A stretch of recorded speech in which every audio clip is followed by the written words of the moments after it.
Hello, beautiful people. Anyway,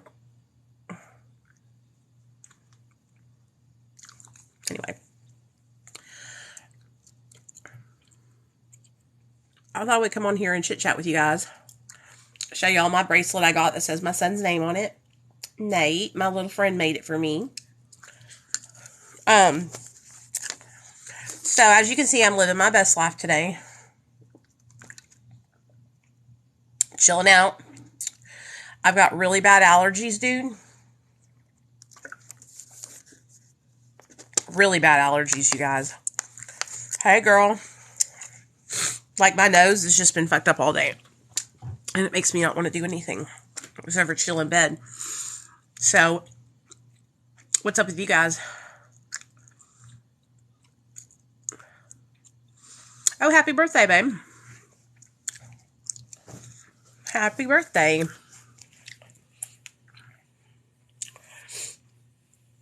Oh, really? Yeah, somebody asked me about, prison strip searches.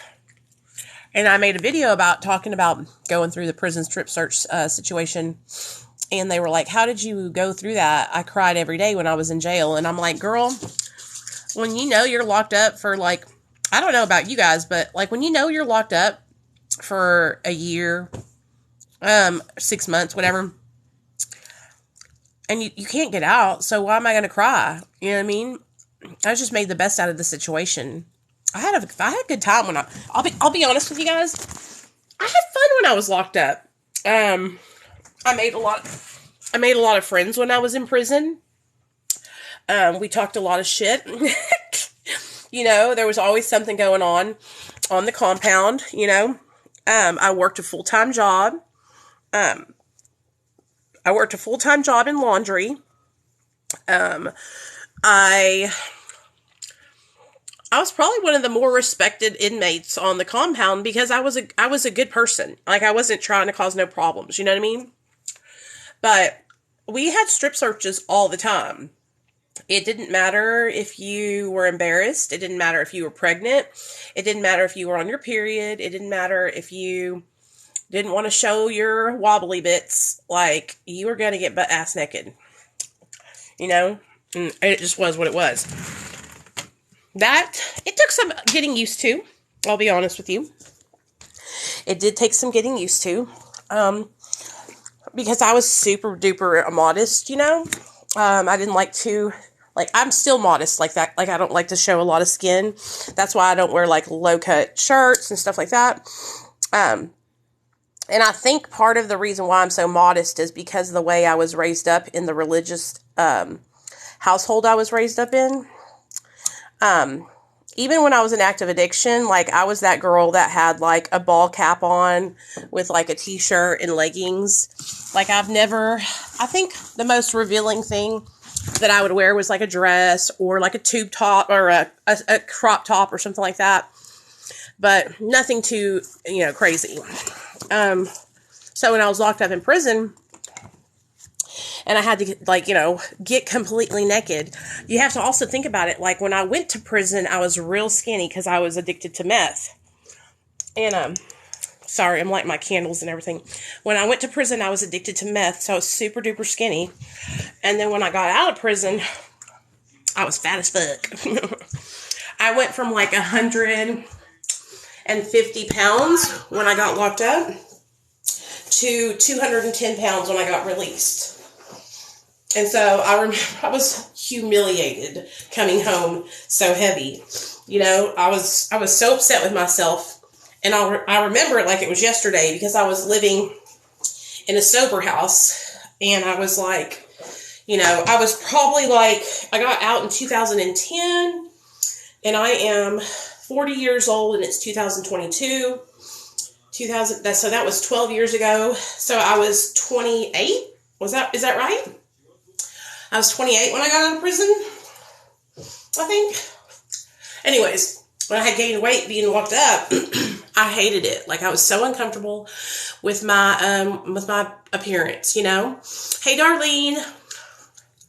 And I just wanted to go hide in a cave somewhere, but I didn't. I actually started working out. And when I say working out, I would go walking every single day. Every single day I walked miles and miles. And I just ate at a calorie deficit like I am now. And that's how I lost so much weight. Just eating at a calorie deficit and walking my motherfucking ass off. But yeah, strip searches when you're in prison ain't nothing but part of the program. And here's the thing, like, I think I cried for like one day in county and maybe like one day in prison. And it was just because it's like the initial shock when you get there, you know? But you don't let anybody know that you're crying. Like, you hide it. Like, I didn't say anything to nobody because I didn't want nobody to think I was a bitch, you know? When I got to prison, I was placed in a holding cell in the hole with a girl named Nikki. Nikki was such a hilarious character because Nikki, hold on. I want to pluck my eyebrows while I talk to you guys. And I need my other mirror. Where's it at? Nikki was a meth addict too. We were both addicted to meth at the time. And she had drove her car into a church high on meth. And so when I got locked up with her, we were sitting there talking, you know, about how we got locked up and why we were there. And we were in the hole together telling stories, telling our stories to each other. And I was telling her, you know, I'm locked up because of a probation violation. I was called a short timer because no matter what, I would get out on my TE date. Like, I wasn't going to stay in there longer no matter what. Because I had already done like a year and a half on probation. And then I had to do a year in prison and then 6 months on paper. So I was going to get out no matter what. And when I got there, well, I got to write my food down that I ate today. I remember I was so fucking scared, you guys. Last night I had a Subway sandwich.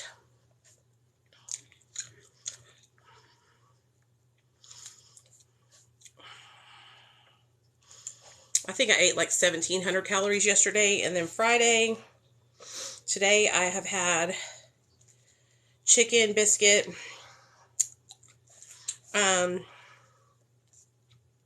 with hash browns. My day's going good. What about yours? So, and lots of water.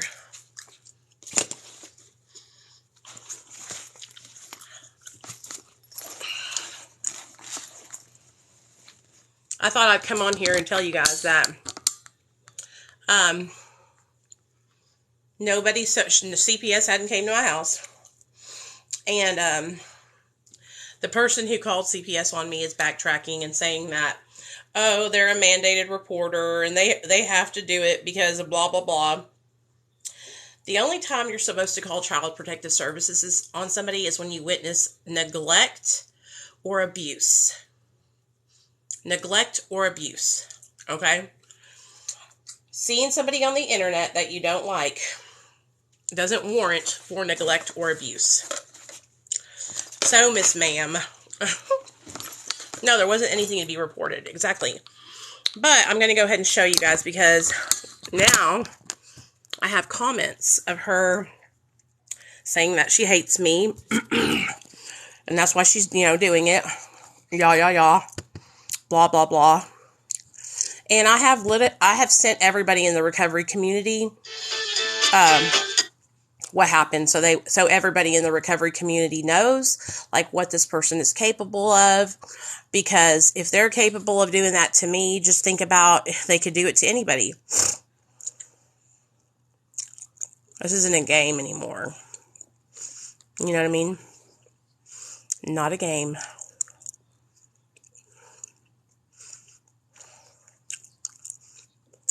Okay, let's look at this. You know what's so funny is that there's people I've never even met these people on here, on this page. Like, I don't even know who they are. Do you know what I'm saying? Oh.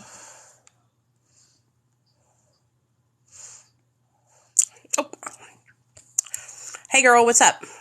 Hey, Cece. And I'm just taking, like, I don't really need all this crap, but I'm taking it because I'm going to use it for whatever I need it for, to email to the authorities and shit like that.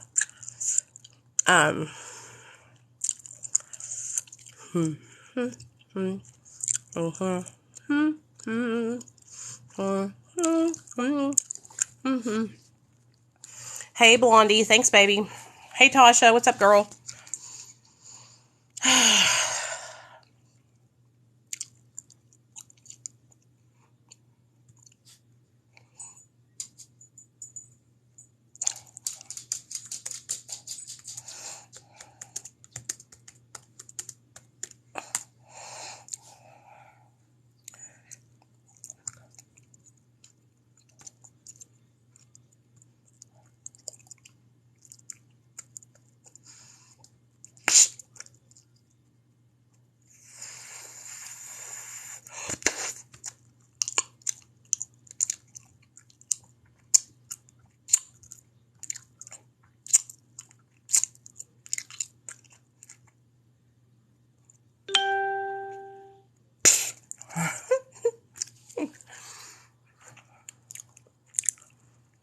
How does it feel? Are you going to start walking with me? Tomorrow we'll go walking, you guys. Today, my allergies are just so bad. And I haven't really eaten that much today, so I'm not going to, like, get out and walk a lot. But I'm telling you, like, I would love to have you guys, walk with me.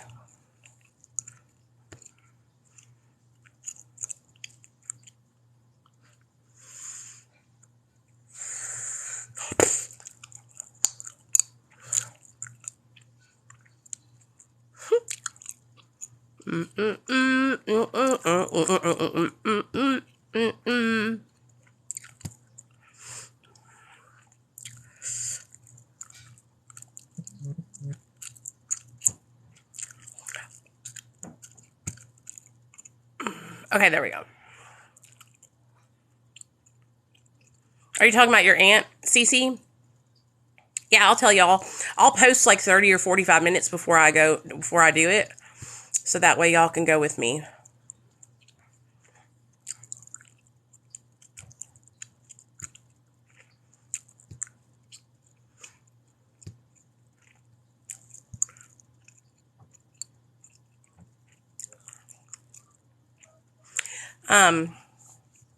So did you guys know that reporting fake reports to CPS is a crime? Did you guys know that? I did not know that. So,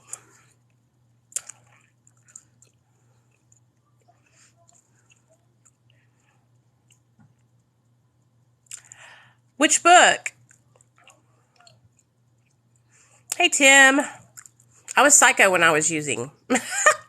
I was pretty crazy. When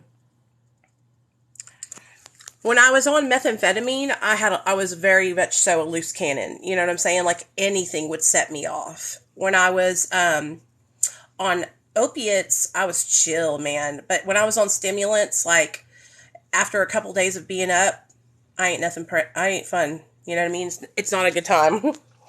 Did you guys see the letter that my husband wrote me when I was in treatment? I want to show y'all.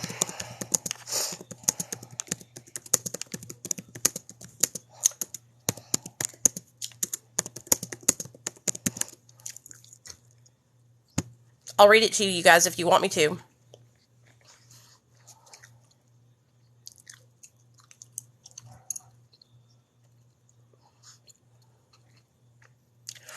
So, Tim, after I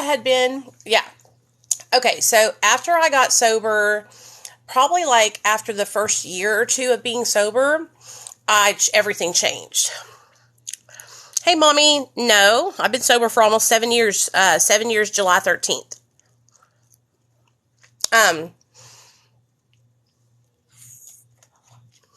Sorry, guys. I know I'm chomping, but this gum, you know how when you have a piece of gum and you're like chewing the flavor out of it? That's what I'm doing. Yeah. Why did you ask me that? Mommies have fun too, 780. Why would you ask me if I relapsed? I haven't made a video about it. If I relapsed, I would make a video about it, baby, and talk about it. If you are referring to the people who are my haters, I will show you the video that they're saying. Some lady commented on my, this is why I'm asking you why you're asking me that. Because there was a troll that came over. Right. There was a troll that came over 2 or 3 days ago from all this drama with this lady that called CPS on me and made a false report and said, how are you going to say you've been sober for 7 years when you relapsed 2 years ago? These people are so dumb. Let me show you guys, okay? Let me show y'all. I have a playlist on my account, on my YouTube channel called Chronic Relapse. Do you know why I have this playlist? Because I share story times about all the times I relapsed before I got sober in 2015. It's called Tales of a Chronic Relapser.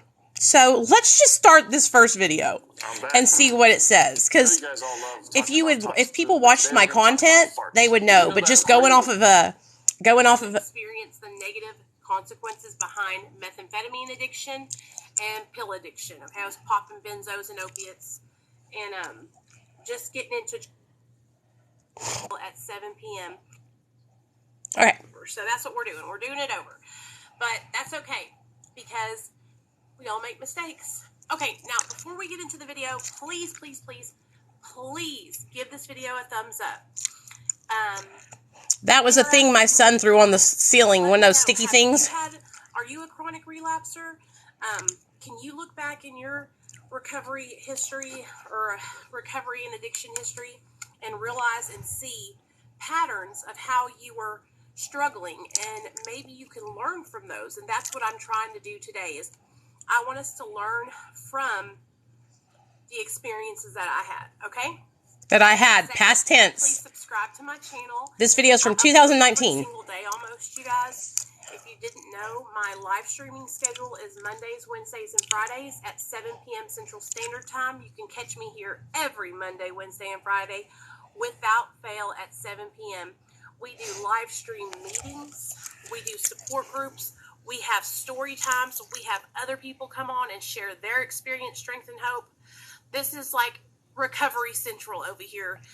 It's mad freaking experience, strength, and hope. So many people that are so inspiring, and I try to bring on as many different people as I can, so that way you guys will have different options and different examples of strong recovery, okay? And last but not least, please make sure that you click the notification bell and set that notification bell to all. That way you get my notifications and you'll know when I go live. If you weren't ready, that way it'll remind you and you can come on and you don't miss it, all right? Okay, you guys, so I want to talk about chronic relapsing. Okay, now there are many times that I tried to get sober besides these 4, I think, times that I'm going to share with you guys. But they were feeble, weak attempts. Yeah, they were. They were half-assed attempts. They were attempts where I tried to white-knuckle it, and I didn't get involved in a program. I didn't start going to therapy or anything like that. So I've relapsed back and forth, probably over 100 times. I mean, a lot.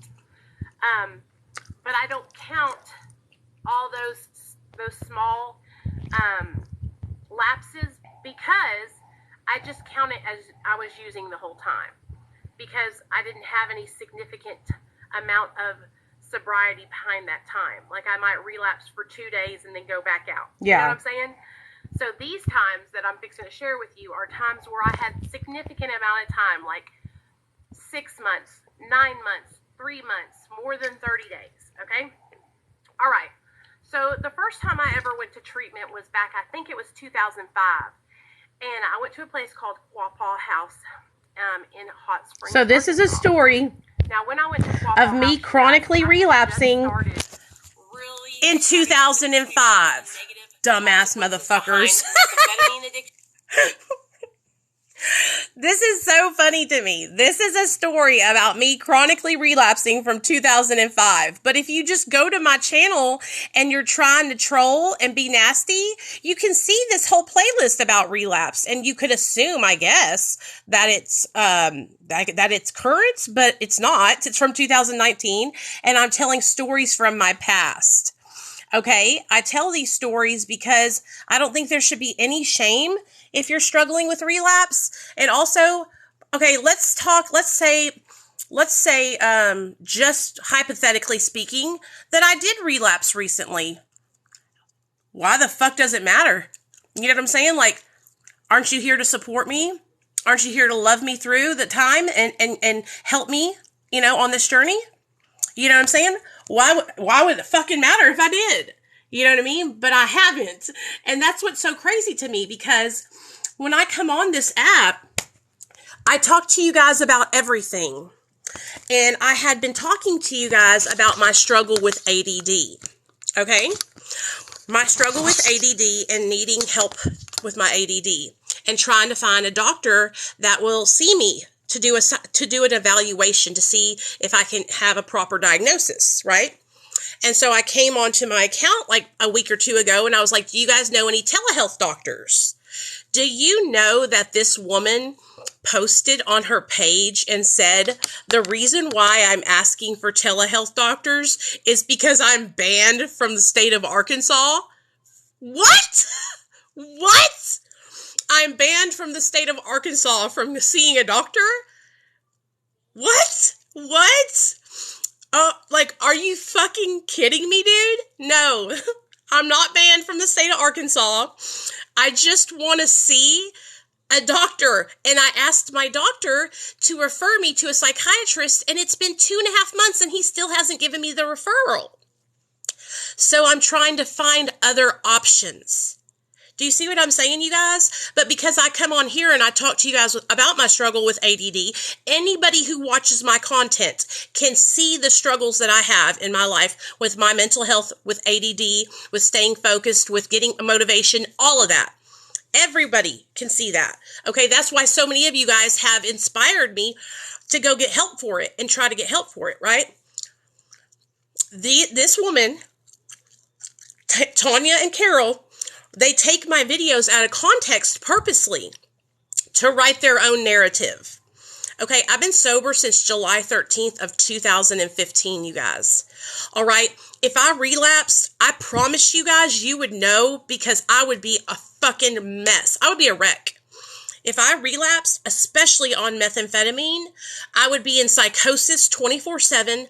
I wouldn't be eating. I wouldn't be here right now talking with you guys. Like, it would be horrible. It would be so fucking horrible. This is what makes people ashamed if they are struggling to come on and let you guys know that they're struggling. I'm fixing to show you guys their page. You guys can go see right now. This is what makes men and women afraid to talk about their struggles. Okay, so we all know that the woman who made the false report to CPS on me was that therapist with naloxone here on TikTok. I've already exposed that. I've already shared that information with you guys. You guys can do with that information what you will. I will say this, please don't go over there and comment any hateful or bullying things. I'm not about that life, okay? Yes, Holly, yes. I'm not about that life. I don't believe in, bullying people, all right? But do with that information what you will. Now, what I'm going to do is I'm going to show you the woman who posts about me and says these things like I relapsed, and stuff like that. This woman also really likes to diagnose me with mental health disorders. She likes to say that I'm mentally unstable and that I need to get help. And the reason why she does this is because she wants it to seem like she's trying to help me, right? But see, she's telling everybody else but me that I have a mental health disorder and I need help, right? She's telling everybody else but me, the person who she should be trying to help, that I'm sick, right?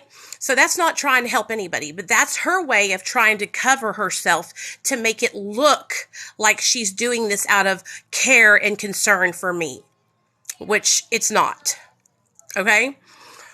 So we'll start out right here with her page. Okay? This is her page right here. That's her name. Can you see that? Okay. Carol says, for the record, she did not call CPS. So honestly, I believe if she said she didn't do it, I believe she didn't do it, because I don't believe she is the CPS calling type. I've known Carol for like 5 or 6 years now on social media, and I know she's pretty out of control, but I don't see her making a false report like that. Because she knows I'm a good mom, and either way she wants to chop it up, she knows I'm a good mom. Okay, so these are the comments. Maybe she needs to stop filming herself unhinged. Hi, Polly. I film myself when I'm struggling because I'm sharing every part of my life. I don't just show the good parts like all the other social media influencers do. I show the good, the bad, and the ugly. So if you don't get it, polygraph, then that means it's not for you, sweetheart. Deborah Owens, not sure what she's referring to, but many of us are mandated reporters and are required to report if we have reason to believe a child is being abused or in danger. Exactly, Deborah Owens. No child is being abused or in danger from me wiping boob sweat from underneath my bosom. Calling or writing in a state's portal, gee, I find this person saying odd things on video does not meet that threshold. Agreed. If CPS decides to do an investigation, it's usually because there's something being reported that suggests abuse, such as child with marks or a child left alone for days. Okay, so at least this woman, Deborah, has some kind of sense about her. Sorry. I'm just showing you guys what I deal with, okay? So she decided to go on to my Patreon and say, wait a minute, you mean to tell me that people actually pay to watch Nicole's antics? Yep, they sure do, honey. Mental Breakdown Monday. And you know why they do? Because they can relate to it. They can relate to it. Because I show everything. I'm not just some fake-ass hag on the internet who doesn't show real life. Okay? Okay. So let's read it through here. I robbed a bank. The people who told on me were haters, because I'm literally talking about these psychos right here talking about me in a comment thread, and none of them even know me. This woman right here, Gina, I thought she was cool as hell, but I had to block her because I have never done anything wrong to her. We actually used to follow each other. You know what I mean? So that's just nonsense right there. I'm out. Most of the stuff is just nonsense. You know what I mean? Oh, here's where Tanya comes in and tells her little BS, okay? All right. You've seen one now. I hate you, and I'm doing better in life. Oh, you don't say, Tanya. You're doing better than me in life? I find that really hard to believe if you're like over the age of 50 years old and you're sitting on the internet trolling me, a mother who's simply sharing her story trying to help others. I just really find that hard to believe. With all the free time you have on your hand calling in fake allegations to CPS, I find it hard to believe that your life is any better than mine. But go off, sis. Go off. Aren't you leaving the internet? Anyway.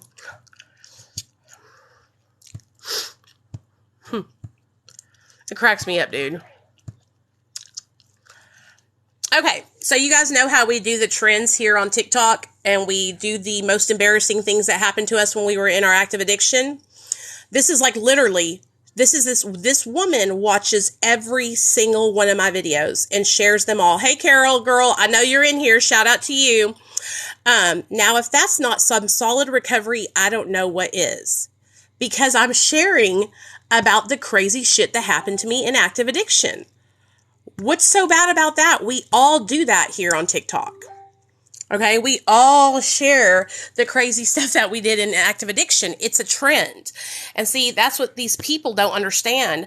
When you take a video out of context and you place it on your page and you don't tell like the whole context of the video, then you can manipulate it to be anything you want it to be. And that's what these women are doing to me. They're constantly posting about me and talking about me. And these are women who are supposed to be sober. Okay. These are women that are supposed to be in recovery. And I cannot even believe it. Let's go over here to these ones right here. Michael Wolf says, once again, crazy bitch rants and raves. Again, someone needs to shut her down.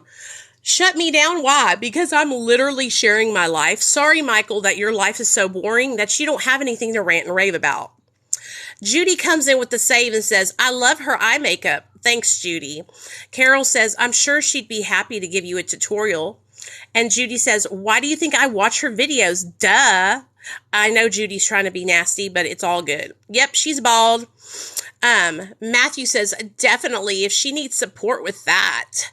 She's a total package, jack of all trades. She needs to be reported. God knows how many she's had steered wrong. But who do we report her to? The state mental hospital to start with. She definitely needs some kind of mental health assistance.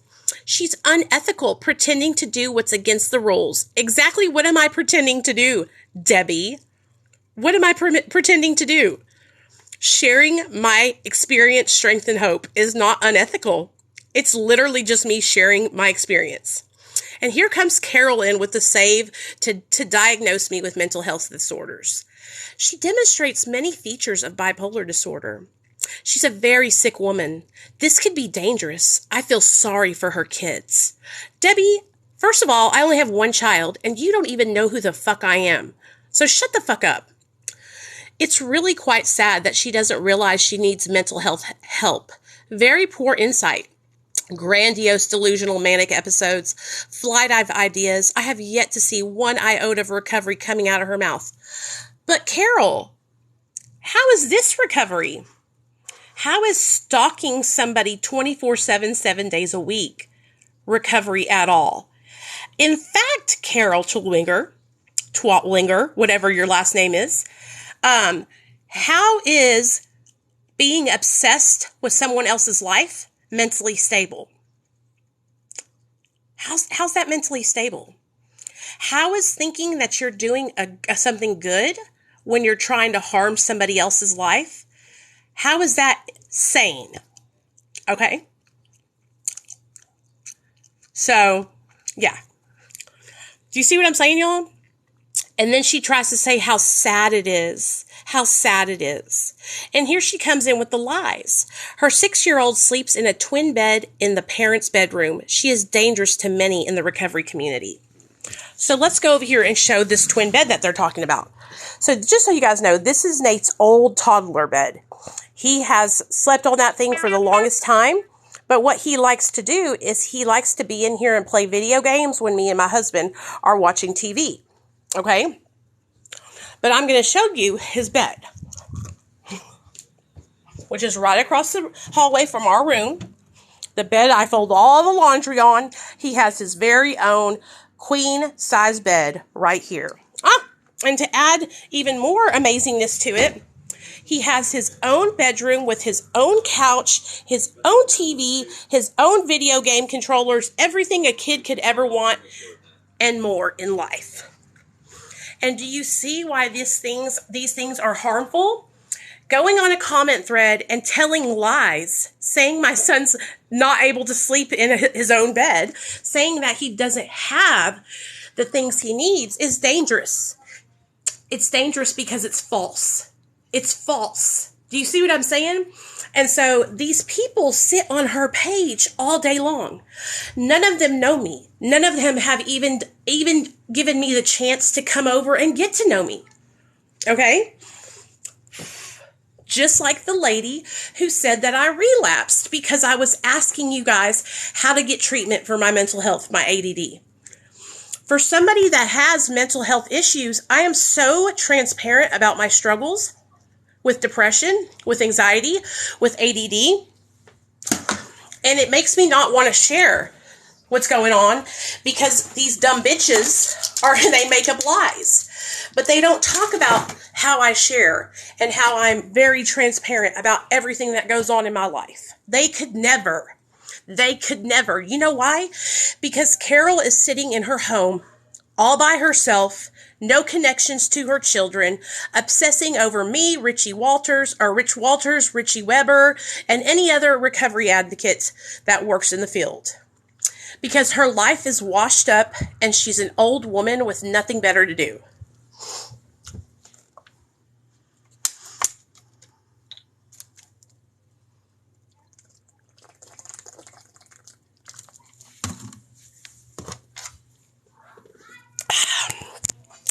And let me just say this. I don't have nothing against old women, okay? I love old ladies. But what I don't love is old women who are telling lies, okay? Like, back up off me. You don't know me. The things that you pass around are not true. If you're going to talk about me, at least spread true shit, okay? Don't spread lies about me, all right? And I appreciate the person that came in and actually asked me if I relapsed, because that's not something that people do for me. They actually assume that I relapsed. They assume that I relapsed because that's what they want to do because that fits their narrative. And again, I'm going to ask everybody, why does it matter if I did relapse? Are we going to start shaming people who struggle with addiction? Is that the whole plan? Who blocked you, girl? Let me guess. The fake therapist. The fake therapist. And I'm just getting started, you guys. I'm just getting started. All right. I'm fixing to make a video, showing how this person doesn't have a therapy credentials. Okay. How they're not a therapist. They're a glorified peer support specialist. And honey, I don't know how much longer they'll be that. Because I just talked to the Ohio Chemical Dependency Board because of all this harassment that's being done to me. You know, I just wanted her to leave me alone and stop lying on my name. You know what I mean? Imagine, okay, I want you just to imagine this, okay? I want you to imagine that she is your chemical dependency counselor. And you come in and you're telling her about your struggles, but she doesn't like you. So she decides to call CPS on you and tell them about your situation and how you're not safe. Can you imagine that happening to you? This is what this woman is capable of doing, is calling in false reports. So I think she needs to be exposed to everybody online.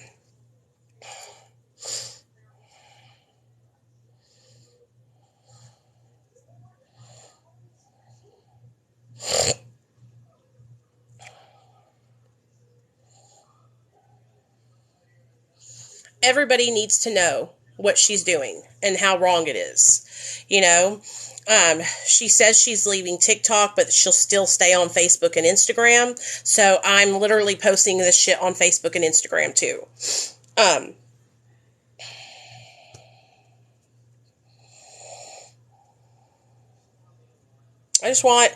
I just want to be left alone, basically. And, you know, like I said, I do believe that Carol is telling the truth. I do give her that much. I do believe that she didn't call CPS on me. But just the fact that she is inciting the things that she's inciting on her page, assuming that I relapsed, saying that my son's not taken care of and that he has nowhere to sleep, like all that. Like, what that does is you type it out on your little computer, Carol, and then what happens is it leaves people to not know. It leaves them to make their own thoughts, okay? And then it just, like, starts snowballing. Oh, Nicole relapsed? Oh, Nicole's son doesn't have anywhere to sleep? Oh, Nicole's abusing her kid? Like, and that's what you're doing. You're doing that on purpose, trying to harm me, okay? Leave me alone. Leave me alone. I'm not doing anything wrong. I'm not breaking the law. I'm not doing anything unethical. I am sharing my story. I am nothing more than a front desk secretary at a doctor's office. I do not talk about the patient's information. I do not divulge their names. Nothing like that. Nothing. And I keep it on me. I keep it on me. I share my story. So that whole thing is, you're not, keep on trying. Okay? The Tanya literally called the medical board of California, trying to turn me in for giving medical advice. Okay? Over a video where me and Ashley are talking about a placebo effect, talking about asking her doctor to see if they can give her a placebo. Now, let me show something to you guys, okay?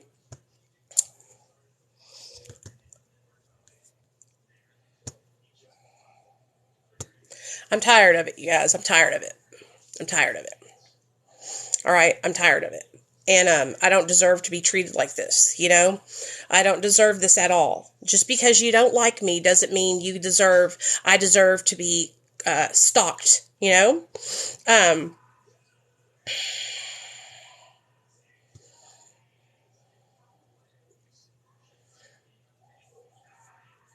And people who are making up rumors and saying that I relapsed, I want to know who is saying that here on here, because it's not true. And I'm going to say something to them about it. I'm going to call them out, because they're trying to shame people. You know what I mean? Like, I just want you guys to think about this. What if I did relapse and I was like sitting here getting ready to tell you guys, but like a bunch of people have been accusing me of it? Like, why would I want to even talk about it?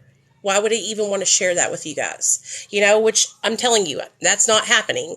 Like, I'm too strong in my recovery to allow somebody to throw me off course over some bullshit. You know what I mean? But it's just the fact of the matter, man. Like, leave me alone, you psychopaths. You know, psychopaths.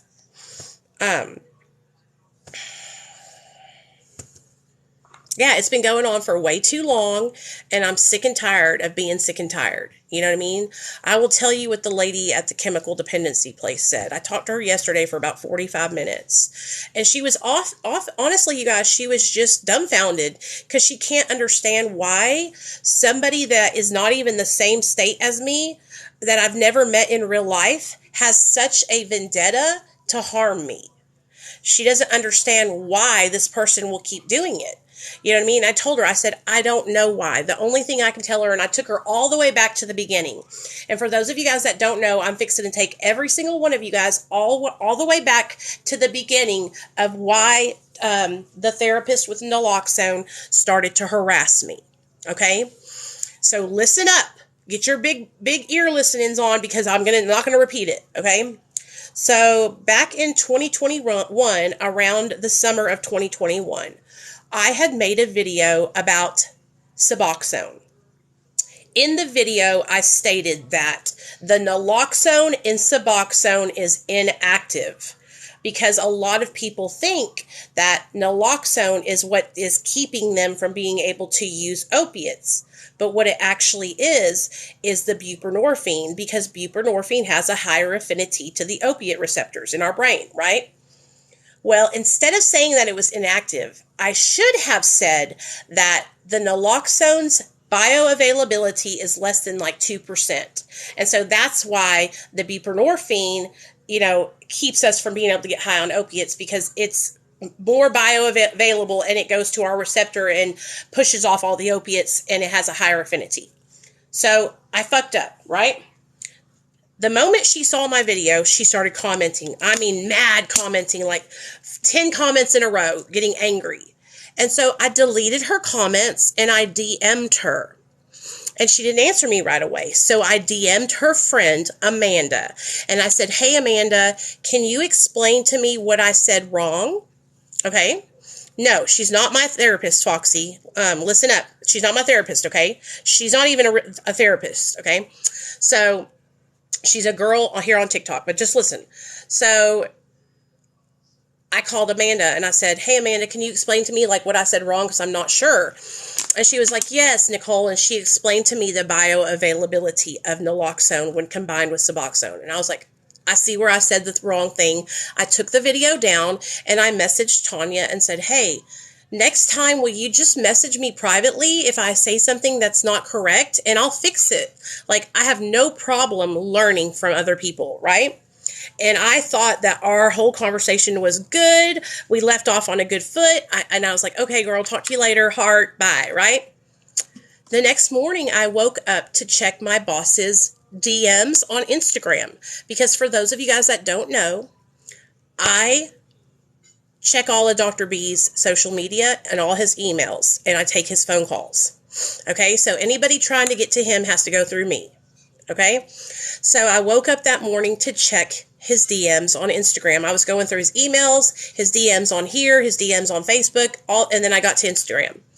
And when I opened up his Instagram DMs, there was Tanya telling him that I don't deserve to be at the job that I have and that I'm a detriment to the recovery community because I spread false information about medication-assisted treatment. So for those of you guys that don't know me, I'm a huge advocate for medication-assisted treatment, and I'm also a person who uses medication-assisted treatment, Suboxone. Okay? So you can imagine my surprise after talking to her the day before and learning from her and then leaving off on a good foot to see her message bad-mouthing me to my superior, my boss. So the minute I got that message, I screenshotted it, sent it to Dr. B and my other boss and let them know what was going on. And that's when I posted a video and I said verbatim, how are you going to message my boss and tell him I'm a detriment to the community, but in my face, act like everything is all good?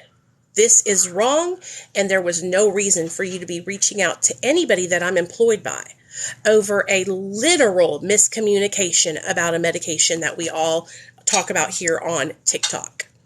So right then, that day, that is when this war started, okay? Because I called her out for going to my job over a miscommunication. So she then DM'd me on Instagram and said, if you don't take down your video, I'm going to call my lawyer. And I told her, go ahead and call your lawyer. And I totally blocked her and I stopped engaging with her, and that was it. I went my separate ways, right? Well, I woke up and I started realizing that like a lot of my videos were getting taken down. I started realizing that people that I was friends with in the harm reduction community had blocked me, and it was all connected to her. And so I was like, you know what? That's okay. If they block me, they weren't my friends in the first place. Like, I don't need that negativity in my life, right? So no big deal, right?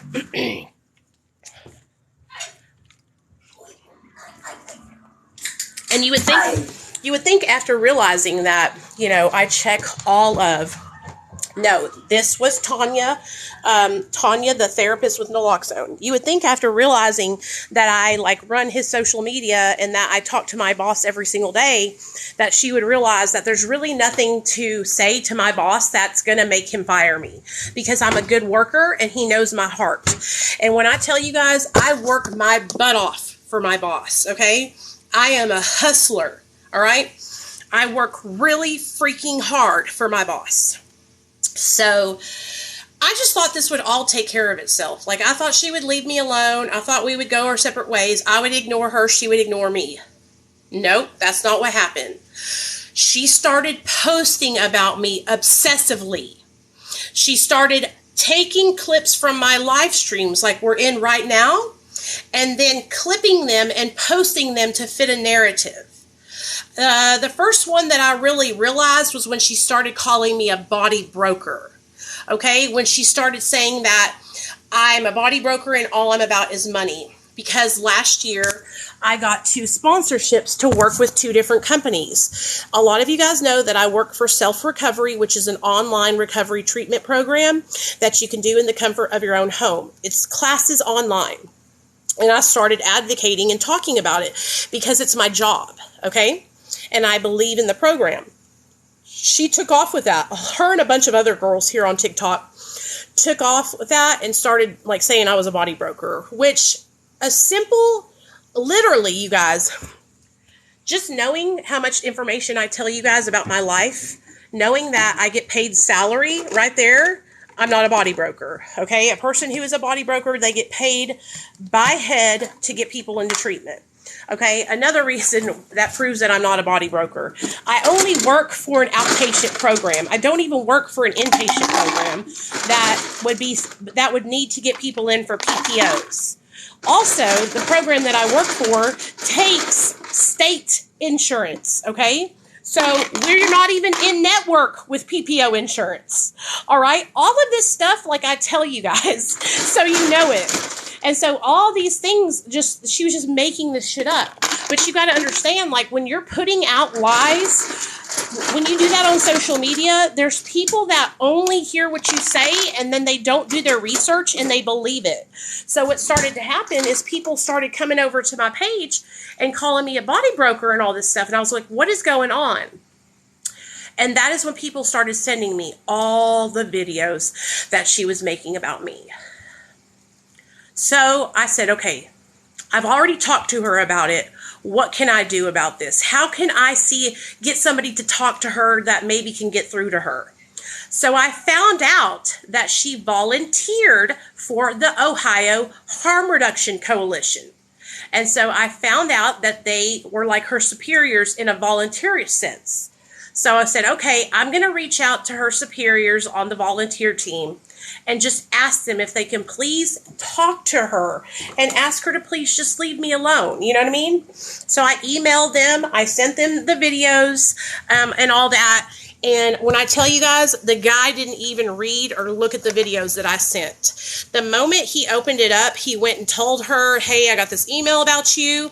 And then whatever she said, he bought it. He bought what she said. And that's fine. That's fine. So, he emailed me back and he was like, she does a lot of good work for our Harm Reduction Institute. And I was like, you know what? I'm not trying to get her fired from her position. I'm not trying to get her in trouble. I just want somebody who is like, she looks up to talk to her about this because it's gotten out of line. Her name is Tanya. She goes by That Therapist with Naloxone here on TikTok. So I was just like, this has just all gotten out of line. I just want it to end, But he was like, it wasn't really anything that he cared about. All he cares about is saving lives, which I totally support that. So I abandoned that whole, thing. I was like, okay, thank you for even considering to talk to her about it, And I went back to the drawing board. And again, I was like, I'm just going to ignore it. I'm just going to let it go. I'm just going to try and ignore her. That's when she started reporting me to the DEA, to the medical board, accusing me of practicing medicine without a license, accusing me of not taking good care of my son. And I have all these videos saved, you guys. There's like 30 fucking videos, all right? And so this was around November of last year, okay? So then my boss calls me and he says, what is this? And he sends me a screenshot of a cease and desist letter that she typed up on her little computer at home and sent to my boss's office in California. But it was addressed to me. First of all, she knows where I live.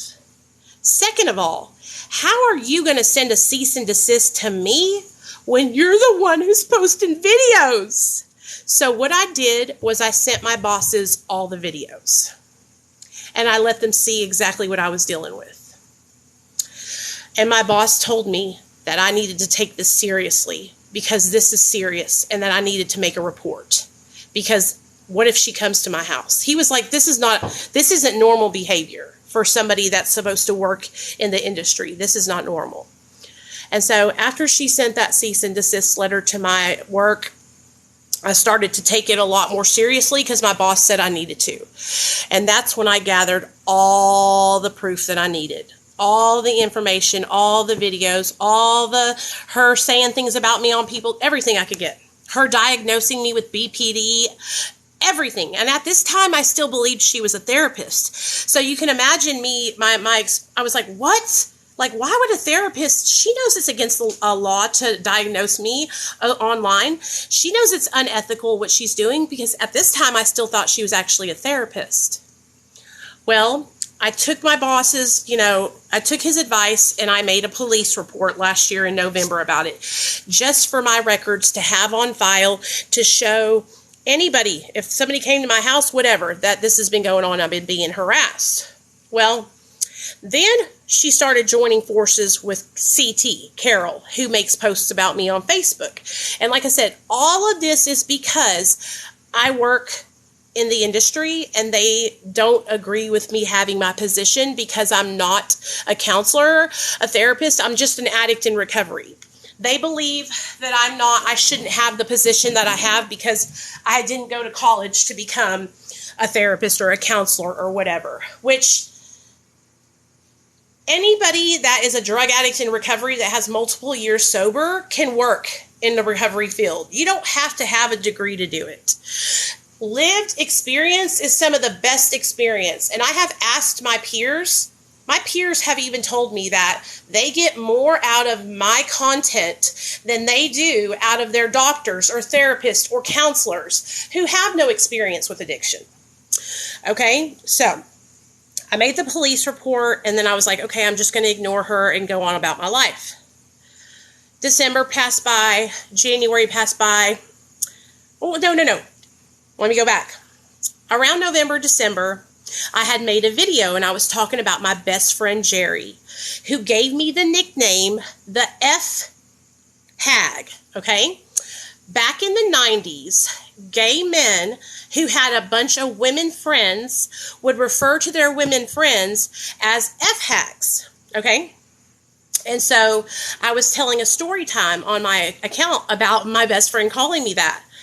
And this woman clipped my video and posted it on her account and tried to get everybody to jump on a bandwagon, saying that I was against the LGBTQ plus community, and that I was homophobic. When she did this, some of my other friends that I thought were my friends decided to jump on the bandwagon too. And people started pushing around this rumor saying that I was homophobic, which anybody that knows my story knows that I'm bisexual, and my sister's a lesbian, and my sister came out as a lesbian back when we were younger. And when I tell you guys, it was the hardest thing for her to do because we were raised up so religious. And so this was a slap in the face to me, to be called homophobic. Do you know what I'm saying? Because I'm the farthest thing from that. So they shopped around this video. They sent it to my bosses. They were trying to do everything they could to, again, get me fired from my job. Okay? So that happens. That makes me lose my friend Brandy, my friend Amy, and several other girls that I was connected to in the recovery community, because instead of calling me and talking to me about it, they went on her account and just commented and started talking shit about me. And so I confronted Brandy and I said, why would you say that? You can call me. You have my phone number.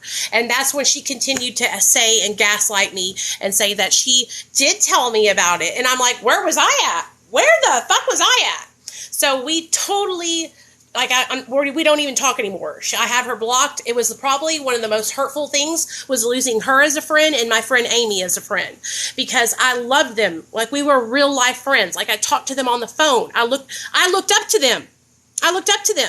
You know, Amy, I had her running my Facebook group. Like, I trusted her. I trusted Brandy. You know what I'm saying? And so that happened, and they started joining forces, and this is all hearsay and rumors, people calling me a body broker, saying I'm homophobic, saying I'm a bad mom, saying that CPS needs to call on my son, all these horrible things, right? And so January goes by, February comes, and Amy and a group of her friends that were in the community that was all, talking shit about me, reached out to me. Amy was the spokesperson on their behalf, and she reached out to me and she asked me if we could have a truce. Like, she said, we don't want to talk about you. We don't want to go back and forth. Let's end this. And I was like, you know what? I agree. I don't want to do this anymore either. I'm just defending myself. You know what I mean? And so me and those girls totally stopped engaging, and I dropped it. And everything has been going really good as far as me, Brandy, Amy, and all them girls, right? And like I said, it's over and done. I forgive them for jumping on the bandwagon with her. Like, I have no ill will towards them. I love them. I'm proud of their recovery. They're totally out of the situation, okay? But then Tanya decided to start posting videos, again, about my job, saying that I was practicing medicine. And that's when she made a video about her calling the Department of Medical Services in California. And that's when they called me and they said, we need to let you know that she called the medical board on you. And we want to let you know because we know you're a good person and we know how hard you work for your job. And I was like, thank you so much. Thank you. Thank you. Okay. And so I kept that information in my back pocket and I made a report to the Chemical Dependency Board in Ohio because I was like, this is enough information that I could send this to them and show them the level of stalking and harassment that this has gotten to from this woman. Now, while I was making those reports, I had to look up her credentials because it's public information. And that's when I found out that she wasn't even a therapist in the first place, that she is a peer support specialist, and she's an assistant to an alcohol and drug counselor. She's not even a counselor. And so you can imagine my surprise this whole time thinking that she's a medical professional, a therapist at that. And so I was like, wow, this is even crazier than I thought it was. And so I gathered about 25, 30 videos and I emailed them all to the Chemical Dependency Board in her state and let them know that I'm being harassed by one of their workers and that basically I just don't want this to happen to anybody else. And I can't understand how somebody can be approved to have a license like this and be doing this to people online. I told them, that I wasn't a patient of hers or a client of hers, that I was just somebody from the internet who she has like taken an obsession to. And so they called me and I told them my story and talked to them about that. And that's when they opened an investigation. Okay. So it's cooking this old I know you need to cook it. That's not old hamburger. No, that you found in here? Yeah, it was really old. Baby, I just bought it. Nicole, when I look on the date and it says, I know it's old and what's new. It's not what you're thinking. Okay. It was all the way in the back. Anyway, so I made that report and then I thought, you know what? I'm just going to keep that to myself. Life is going to go on. I'm just going to ignore it and, go on about my business. Well, that's when I woke up the other day and I had a phone call from one of the girls that was been looking out for me. And she said, we need to let you know that this person has filed a false report to CPS on you. And we have the proof to show it to you. And they sent me the fucking text messages. And that's when I lost my shit. Because it's one thing to fuck with me, but it's another thing to try and hurt my fucking kid. And I don't lay down and just take it when you're trying to come for my child. Hey, Mom. Mm-hmm. I have a question. What's up? Can I play Roblox on your computer? No, baby. No, but you know why? Because can I just please? Baby, no, not on my computer. Just for a second. Why, Nate? Because I need to search something up on Roblox. No, you can do it on your phone. Hey. Baby, stop it. Don't act like that now. You have your own computer and your own tablet. I don't have. Nate, I'm talking big parent stuff. Please stop, okay? Please go ahead and go. Don't make a scene right now. All right? I love you. The reason why I don't want you to do it on my computer is because my computer was $2,000. I saved up every dime to get this computer. Okay? When you download your stuff onto it, it gives me viruses. Okay? And so I don't want Roblox on my brand new $2,000 computer. It's already on there. Okay? It's already on there. I love you. You have a tablet. That's why we got that for you. And that's why you have your own cell phone, son. Okay? Now you're pushing it. But that has more of the games on Roblox. More of the good graphic games. Here, Nate. You're really making me angry, Nate. You're making me mad right now. You do not need to play on my computer. My computer is not a game. It's not a play game, son. Okay, it's not a play game. And what you know you're doing right now is you know that I am online making a video. And so you're distracting me while I do that on purpose because you know that I will give in because I am online. Nate, yes it is. Now go on. You're not getting my computer. Oh. I love you. Okay, so sorry guys, my computer is brand new, and when he downloads those games, it fucks with my computer. So anyway, he has a tablet, he has his own cell phone, for God's sakes.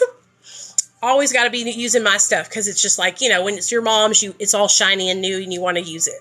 I know shift happens. I was about to give in, and then I was like, no. I said no 5 times, and I'm not going to give in. So it's really hard for me because I always give in to him.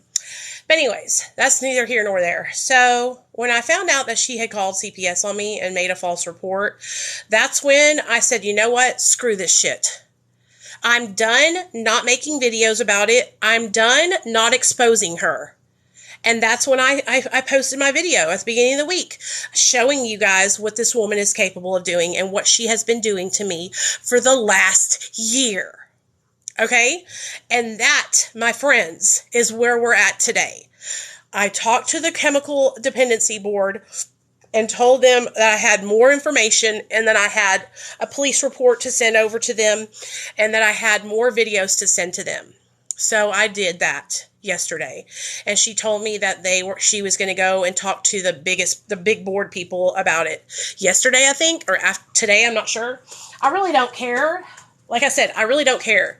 This is exactly what I said to the woman. I said, I just don't want her to be able to do this to any other people.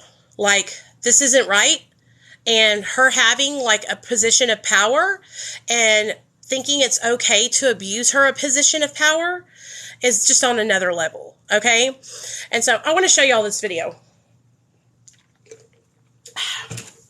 So she went online and decided to tell everybody that she's leaving the internet. She's leaving TikTok, right?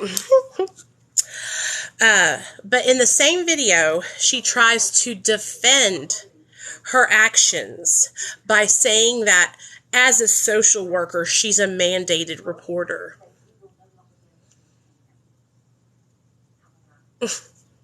As a what, honey?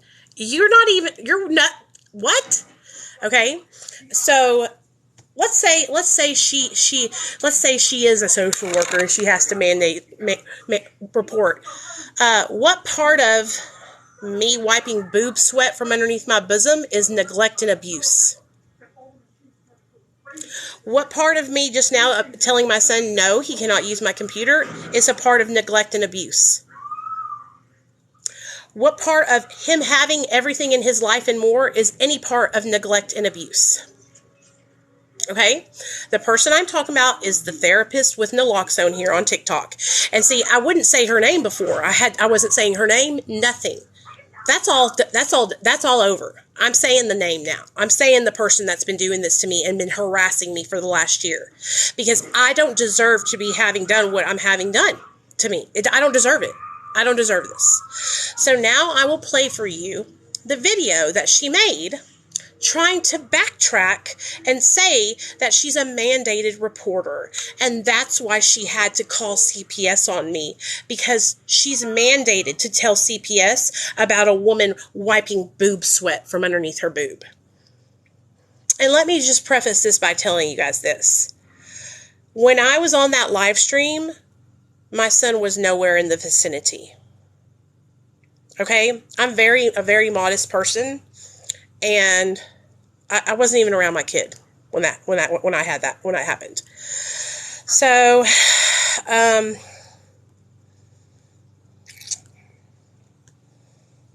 it's just getting old. You know what I mean? It's getting old. And now I'm fucking exposing it for everything that it is.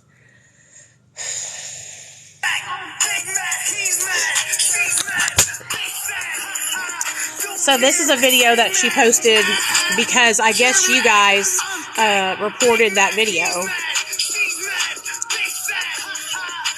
Okay. So that's that.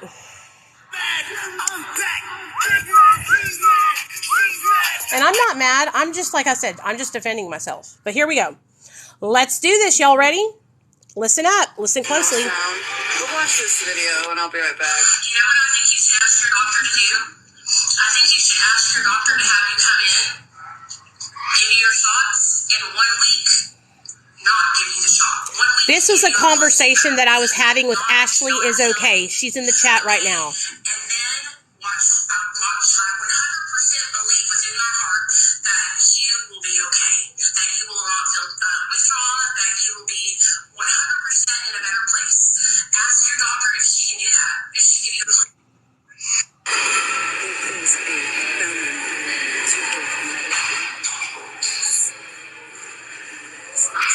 She's saying it's a felony. This is a felony. A felony. Unless you are a medical provider with a license, you are not allowed to give people medical advice. And you know this. You say you are here to help people who use drugs, but honestly, I think you're trying to kill them like the rest of society. This is disgusting. This is vile. Stop giving medical advice when you've been told. Stay with me, y'all. Stay with me. Oh, hold on. There we go. I'm confused. Y'all wild on this app. So I had originally deleted this, and then I was like, no, wait a minute. There's a lot of people that I help on here. There's a lot of naloxone. In the last year, I've sent out over 700 kits. And let me say this. By mail. Let me say this. That is amazing that she sends out kits of naloxone. Like, I am not saying that that's not amazing. But sending out kits of naloxone doesn't cancel out the years long of harassment that you have sent my way, Tanya. Okay? It doesn't cancel it out. You don't get to do a good thing to cancel out a bad thing, sweetheart. All right? All right, let's continue. Receipts for all of those. So I know I do a lot of good. I want you guys to know I will be deleting TikTok. And here's why. There's a lot of stuff on here that as a social worker and just as a decent human being that you see. Hang on. So there's a lot of things you see as a social worker and just a decent human being that are disturbing. As a mandated reporter, there are things that I not just videos I see on here, but like stuff I'm sent that is like more private, that's not on TikTok. There are things that are concerning, and so I would never ever weaponize CPS. I have had a CPS. So y'all hear that? She would never weaponize CPS, okay? Never, not her. She would never do that. Remember the screenshots of her admitting that she called CPS on me because I took a towel and wiped my tiggo bitties, in her words. Okay? So she would never weaponize CPS, though. Go ahead, Tanya. We're listening. Case, I have been the victim of CPS. What I will do is be a mandated reporter and stand up for children who are being neglected, abused. So see, what my job is as a mandated reporter, it's to report. And what Children's Services' job is, because I don't work for them, is to sort out the details, okay? So what if you're a mandated reporter and you don't report? You know what happens? You're responsible. Okay, let's talk about that right now. Being a mandated reporter is not you sitting at your home off the clock watching TikTok and reporting people that you see on live streams. And you're also not responsible for me wiping the sweat from underneath my bosom, Tanya. And, Tanya, you're not even a therapist or a counselor. You only have your peer certificate. Okay? I don't even know if you are working anymore because of how many jobs you have switched late in the last year or two. So you're not using the CPS mandating reporting to protect children. You're using it to try and harm me because you cannot stand me. And listen, the feeling is mutual, my dear. but I would never, ever do this to you. Ever. And this is how you know someone is off their rocker, because she is capable of so much more than this because she's not right. I would never do this to someone. So, anyways, long story short, I'm going to be deleting TikTok. I am going to keep my Instagram, and it is in my bio on here, so if you'd like to follow me on there, you'll be more than welcome to send me messages there for naloxone, etc. But I'm actually going to be deleting this. I just wanted to give everybody time to know. Also, I trusted a group of people on here, and I mean, like, not just trusted them, like, invested. And they turned... The group of people that she trusted were the ones who let me know and gave me the heads up. And the reason why they did that, Tanya, is because they're actually good human beings. And they know that I'm a good mother.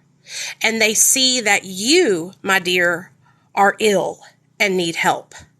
And they saw that finally, because they have been sitting back in the corner watching you harass me for the last year. And no one has stepped up to the plate. But finally, someone did. Someone stuck up for me and let me know what you were capable of doing. Because not even I thought you were capable of doing this. I even gave you too much credit. Turned on me like a pack of snakes. Instead of, like, coming to me and being like, hey, what happened? Like, why did you do that? What was your reasoning? Maybe I could have explained a little better. They turned on me like a pack of snakes. And, do tell us what your reasoning was, though. Do tell us. Do tell us. Because I wiped sweat from underneath my bosom. Because I go live quite a bit. Because I work from home. Do tell us. Do tell us what your reasoning was, my dear. So I don't need those kind of people in my life. See, I have stuff going on in real life. I'm doing work outside of TikTok. I don't know if y'all know this or not, but the internet's not real. If the internet's not real, Tanya, then why are you calling on people on the internet? Why are you on the internet? Okay? You got caught. You got caught red-handed, girl. Okay? Doing horrible shit. And now everybody will know. And I will continue to let everybody know. So, anyways, I love every single one of you guys. I've enjoyed interacting with us. If you have Instagram or YouTube, please follow me there. We can still interact. Or my email is in my bio here. Please feel free to email me. Love you guys. I'm going to delete this in 24 hours. Be warned. If you interact, it could be you next. Don't say anything to make this person upset. Don't do anything that they don't like, because they'll call CPS on you and make up fake allegations. So now what we're going to do is we're going to look at the allegations that she called CPS and said. Okay? I'm literally living right now, you guys. Like, you have no idea how vindicated I feel, okay? Because, like I said, this has been going on for so long, and I just want it to stop, you know? And I finally feel like, you know what? I'm being vindicated. I have been being harassed for a year by this woman, you know? And I just want her to leave me alone. But like I said, I am going to defend myself, and I am going to defend my friends, and I'm going to let you guys know what this person is capable of doing, because you need to know. So here is the message that my friend sent me from their group chat, because my friend was in a group chat with her, because we stopped being friends because of all this, and she was in a group chat with her. As you can see, there's her picture. There's her name, and she says, I reported her to Child Protective Services today, and so did Carol. She's dangerous on camera with towels on her tiggo bitties. Her kid isn't safe. She needs a safety plan in classes. So what's all coming out in the wash is that Carol didn't call on me. Tanya called on me and told a lie. And now Carol is saying, I didn't do that. And after all the things that Carol has done to me, I even don't believe that Carol would do this. Carol posts about me every single day on her Facebook page, talks shit about me, talks shit about my weight, talks shit about my looks, talks shit about my recovery, is telling people that I relapsed, telling people that I have BPD, telling people that I'm mentally ill, all kinds of things. But even Carol knows that there is a cutoff point, and you don't do this kind of shit. So, this is what's been happening to me. Now that you guys have been taken through the whole year of harassment that I have endured from this woman, okay? Now do you understand why I am so upset? Now do you understand why I struggle so much and don't want to make content on TikTok? Now do you understand why I'm scared to even share on TikTok anymore? I made a video last week about having PTSD from CPS, and the video got 1 share exactly. And then this woman called CPS on me. I have made videos bawling my eyes out about my experience with CPS and how my son saved my life. I have been transparent from day one with every single person on this app. And I'm tired of what's being done to me. I'm tired of it. And I don't deserve it, and neither does any other person. Okay? Every single person on this app who has talked shit about me, who has sent hate my way, who has said that I'm a body broker, who has threw salt on my name, who has tried to hurt me. Well, I don't know, Nicole. She said it right there in her own words. Did you not read it typed out, baby girl? She typed it out right there verbatim that she did. Okay? Yes, she did. And then she literally made a video defending that she did because she's a mandated reporter. Okay? Now let me tell you guys what I did that warranted her doing this. I was on live the other day. As you can see, I have a sports bra on, and my boobies will get really sweaty right here. So I took a hand towel and I went like this. Big titty problems.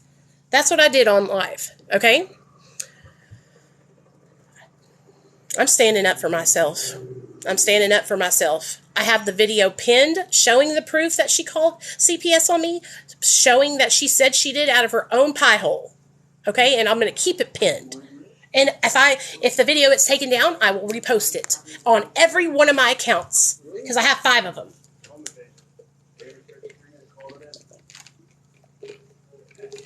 So, any questions? I'm an open book. I'm an open book.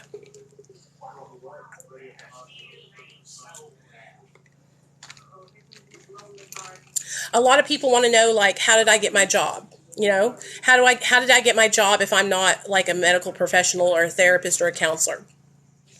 I started sharing my story online in 2016 on Facebook. In 2017, I made a YouTube channel and posted 1 video. In 2018, I made a video. I started posting regularly. Okay, nothing. They don't have anything against me. But I've had an open case 7 years ago. And so for those of you guys that have been in the system before and had open cases before, you know that whenever you have 1 open case, that more than likely, if you have another child, they open another case on you automatically. So somebody coming in and making false reports about me when I had a case in the past, they see that. Do you understand what I'm saying? And just because I had a case in the past, they will come out and investigate. Do you know what I mean? And so that is why this is so serious. That is why. So in 2018, I started posting regularly on YouTube. I'm going to show you guys my YouTube channel for those of you guys that don't follow me.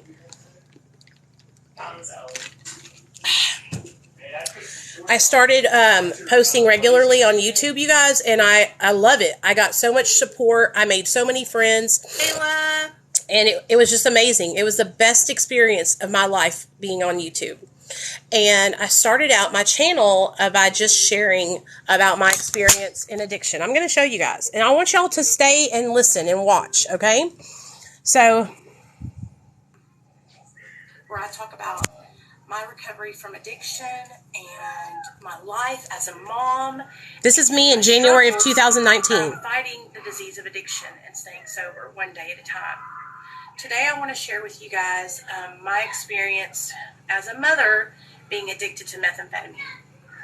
So for those of you guys that don't know, I gave birth while I was high on meth. I'm sorry if you hear my children. My son has a friend over, and they're playing over in the next room over, so I can keep an eye on them and make sure they're safe.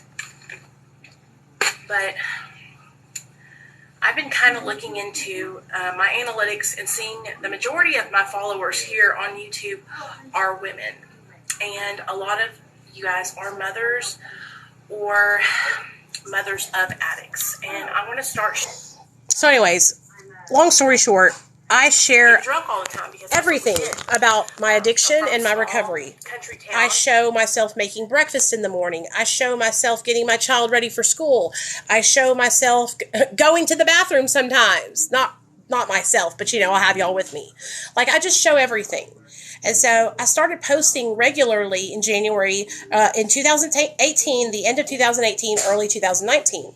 And that's when I met Dr. B. Okay, for those of you guys that don't know, Dr. B is an addiction specialist, and he was also an emergency room physician, and he also teaches about being a doctor as a professor, okay? So I met him in 2019 because he started commenting on my videos, and that's when we started collaborating together and making videos together. He had me on his channel. He interviewed me about my addiction to methamphetamine and opiates. We talked about everything. Okay? At the end of 2019, he called me in November, and he said, "Hey, if I have a job for you next year, would you want to take it?" And when I tell you guys, I had the only jobs I've ever worked. Can you give me the thingy so I can change that? Are you coming with us? No, my allergies are horrible, dude. Like, I don't feel good at all. And I'm also getting total vindication right now, so I'm feeling myself. But Milo's gonna be there. Yeah, his mom called me and told me that. Yeah, it's $5 for Nate. Okay, so you're right, Truth Bomb. Eventually, all shady lies come to the front. Never quit sharing, friend. And that's what I kept telling myself, is like, as long as I stay sober and do the right thing, like, I will continue to, beat this. I will continue to beat this, and everything will work out, But when you're going through it, you guys, and somebody's like trying to harm you and your family, it's the worst feeling in the whole wide world. When I tell you it's the worst feeling in the whole wide fucking world. So Dr. B asked me if I wanted to work for him, and if and when he could have me work for him, if I would take the position. And I was like, hell yeah, I'd take the position. You know what I mean? So in January of 2020, my boss, Austin, called me and said, "Hey, we want to hire you, and we want to hire you to specifically work for Dr. B." Okay? And so I was like, I would love to do that. I literally got so emotional and so grateful because, I never ever thought that I would be able to work and help people in recovery. I had been doing it online for years for free, through my YouTube channel, but I never thought that I would have a job where I could actually make a difference in people's lives. And so they hired me. Hey, Rec! They hired me to specifically answer the phones for Dr. B's outpatient program. Okay, so all I do, what I started out doing at the very beginning was just answering the phones for them. Okay. As I got better at my job and I started doing really well at that, then they added the medical office. I started answering the phones for the medical office. Then I started doing even better, and that's when they added to start handling social media and emails. And then I could handle that. And then they started to add my wound care clinic. I answer the phones for the wound care clinic. And so slowly but surely I started taking on more responsibilities with Dr. B. And so the last really big responsibility, kind of like promotion that I got, was, being an after hours phone line for people that were struggling, that are part of our program, that are, on MAT, or they're doing a taper program or a benzo taper. And so I answer the phones in the evening, on the weekends if they're like struggling or they need to talk to the doctor or they need to get their medication and they can't find it, they can't get it at the pharmacy. You know, a lot of times what happens is controlled substances that get electronically sent into the pharmacy, sometimes, not all the time, sometimes the pharmacists have they're like a grudge, I guess, against people that are on controlled substances. And sometimes they just want to fuck with them and they don't give them the medicine. They'll say they don't have it in stock. They'll say it's not there, all kinds of bullshit, right? And then they call me, and that's when I get a hold of my boss, the PA or Dr. B, and they will either electronically send it into another pharmacy or they will call up to the pharmacy. But that's my job. My job is I answer the phones to connect the person with who they need to be connected with. I don't give medical advice to our patients. I am just there as a supportive service. Okay?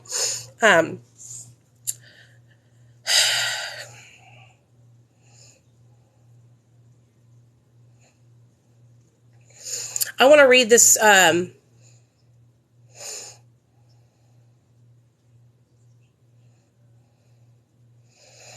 So anyways, that is how I started working at where I work at.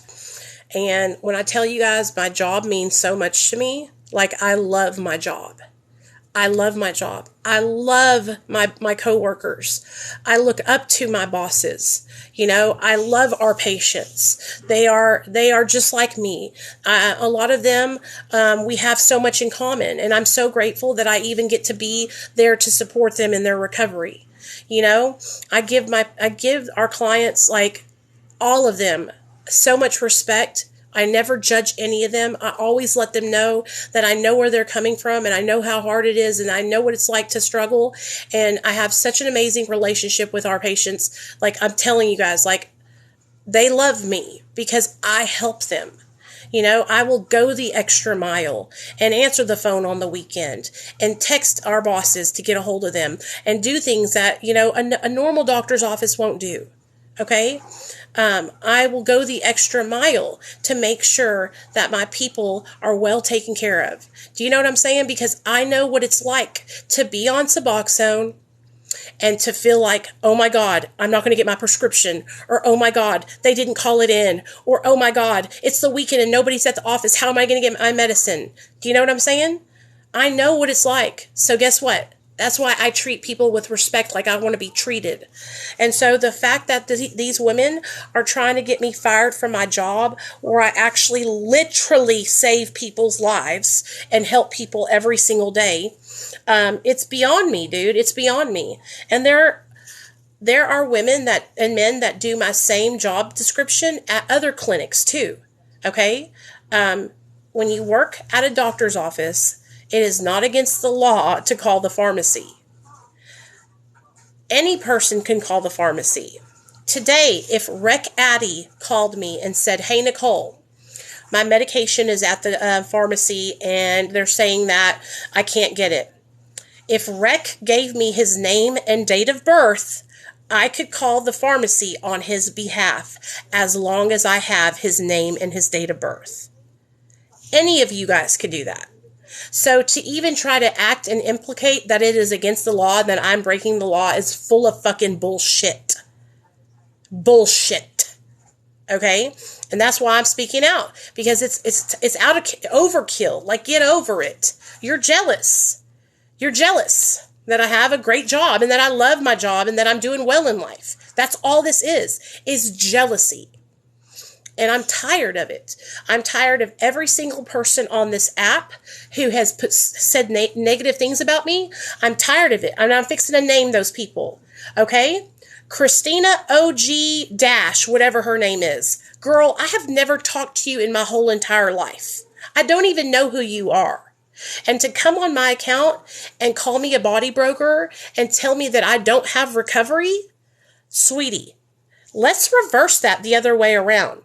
You're the one who's coming on a complete stranger's page and telling them that they don't have recovery.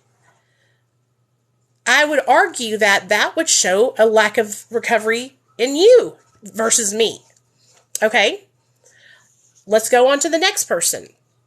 Muffy Boston. Muffy Boston. Let's talk about why she hates my guts, you guys. Me and Muffy used to follow each other. I supported her wholeheartedly. We were even friends on Facebook, you know.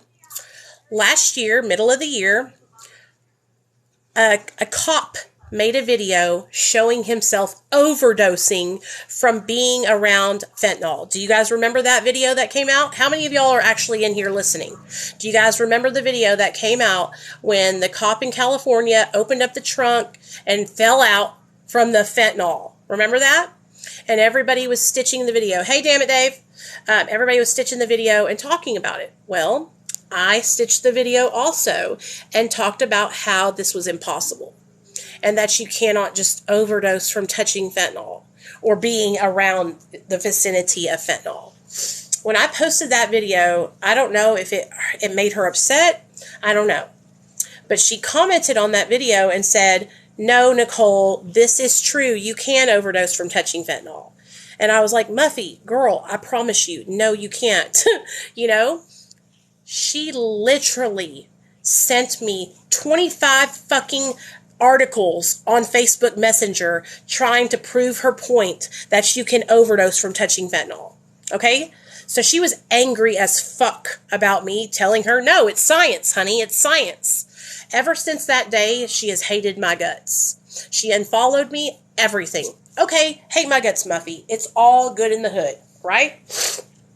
Well, there was a woman who talks about kratom here on TikTok, and she was making a whole bunch of videos about me, saying that I was a body broker, saying that all I'm about is money, and Muffy started jumping on that bandwagon with her, right? And that's fine. Like I said, she also jumped on the bandwagon saying that I'm all about money, blah, blah, blah, blah, blah. So that's cool, whatever. I don't care. Like, that's just bullshit. You're just jealous because I actually have a job and I'm succeeding in life. You know what I mean? So life goes on. I'm ignoring Muffy. I'm not listening to anything she says. It's all good in the hood.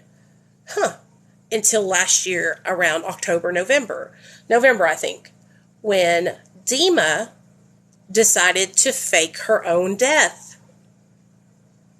You see, several recovery content creators loaned Dima money because she said she couldn't get her medication. She was on subs. And so several of these creators loaned her money, like $30 to $50, and then all of a sudden, she blocked them.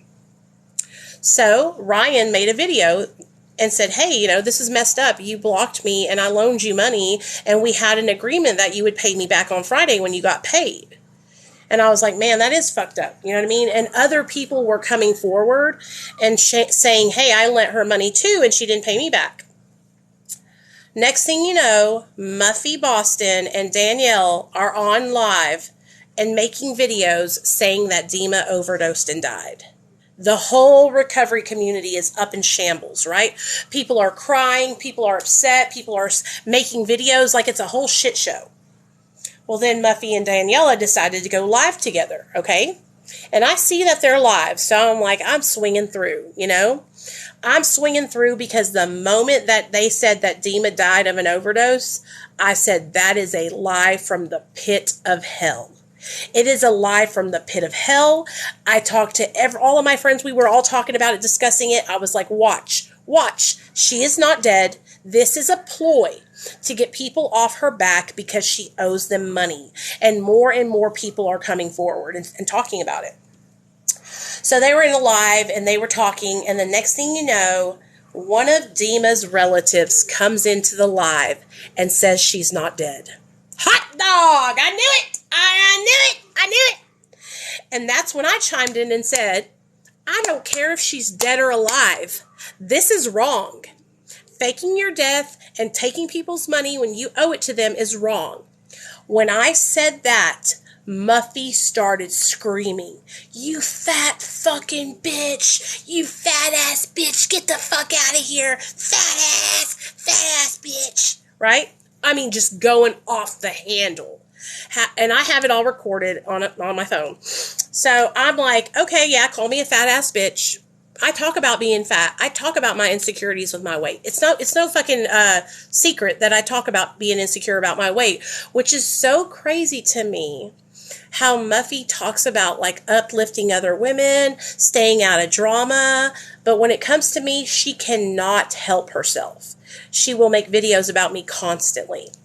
So she called me the fat ass bitch and all this stuff, and they blocked me from the live, and then they went on a campaign trying to get me canceled. Nicole said she didn't care if Dima lived or died. Yeah, I did say that. And here's the thing, you guys. I don't know that girl from Adam. Okay? I don't know her from Adam. Why would I? You cannot tell me that if somebody fucking is rude and hateful to you, that you would be like, oh my gosh, I care so much. And so she continued to make videos about me, and that's when a bunch of people from the recovery community started stepping up and saying, no, you're wrong, Muffy. You're wrong. You know what I mean? Like, and you're wrong for calling Nicole a fat bitch. Like, that's not right. We don't do that. Okay, so her whole ploy to get me canceled didn't work. I mean, she was literally making videos saying cancel Real Talk Recovery and trying to keep people to jump on this bandwagon. So anyways, it doesn't work. Nobody canceled me, and I go on about my days, right? Well, I decided to go from Real Talk Recovery to Discovering Nicole because I had felt like I had gotten to a point with Real Talk Recovery where I was teaching people about recovery, and I'm still learning, you know what I mean? So I didn't want to like present myself that I knew it all. So I changed it to show you guys that I'm also still learning and discovering myself, right? Cool. So I know that she hates me, and that's cool. Like, I'd have never called her out of her name. I don't make videos about Muffy. None of that. None of that, all right? But she continues to make videos about me. Well, the other day, probably like 3 or 4 weeks ago, right, I am sitting there chilling, and a video comes up on my For You page. Right after I made the video about the top 25 recovery content creators, Muffy, who hates me so much, decided to duet my video and laugh and roll her eyes and say that I'm causing division in the community. But she's supposed to have me blocked and hate me so much, right? And I saw that video. And so I commented on it and I said, you are still obsessed with me. You are still making videos about me. And it's been since last year. But go off, girl. I see you. I see you. And when I commented that, she lost her fucking mind, dude.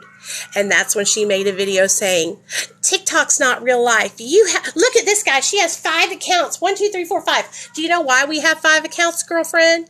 Because of people like you who talk shit about people, mass report their content, and try to get people canceled. So we have to have multiple accounts. That way, we won't ever get taken away from our people. Okay? I take TikTok really seriously, and I take the fact that I help people with addiction really seriously. And so I want to make sure that I'm never disconnected from you guys, because you guys help me stay sober, and I help you stay sober. Okay? So everybody's messaging me and saying, you know, Muffy's making videos about you, saying that you have all these accounts, trying to make fun of you, right?